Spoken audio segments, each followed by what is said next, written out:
Warga Jalan Bedugul, Sidokarya, dan Pasar Selatan dihebohkan oleh seorang anak perempuan berusia 4 tahun yang terlantar Selasa 19 Juli pagi.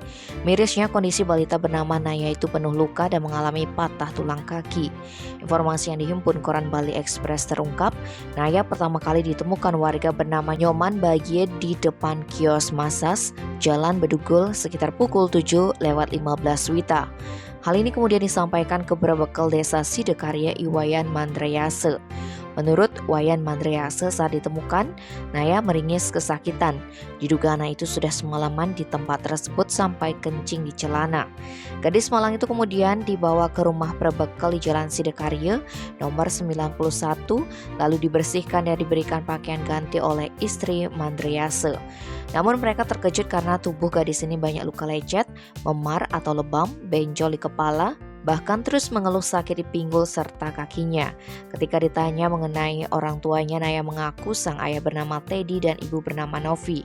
Mandreyase menduga ada oknum yang sengaja menelantarkan anak ini atau bahkan mungkin disakiti terlebih dahulu. Kemudian Mandreyase melapor ke Dinas Sosial Kota Denpasar dan diteruskan ke Komisi Perlindungan Anak. Sekitar pukul 12, petugas Badan Penanggulangan Bencana Daerah Kota Denpasar datang untuk mengantar Naya ke Rumah Sakit Wangaya.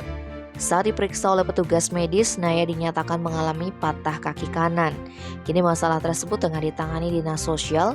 BPBD Denpasar melalui akun resmi media sosialnya menyebut Naya mengaku ditelantarkan oleh ayahnya sejak subuh. Sementara itu, peristiwa juga dilaporkan ke Polsek Denpasar Selatan melalui Babin Katimas. Kapolsek Denpasar Selatan, Kompol Imadi Teja Dwi Permana mengatakan pihaknya masih berkoordinasi dengan Dinas Sosial dalam menangani masalah tersebut. Tim Bali Express melaporkan.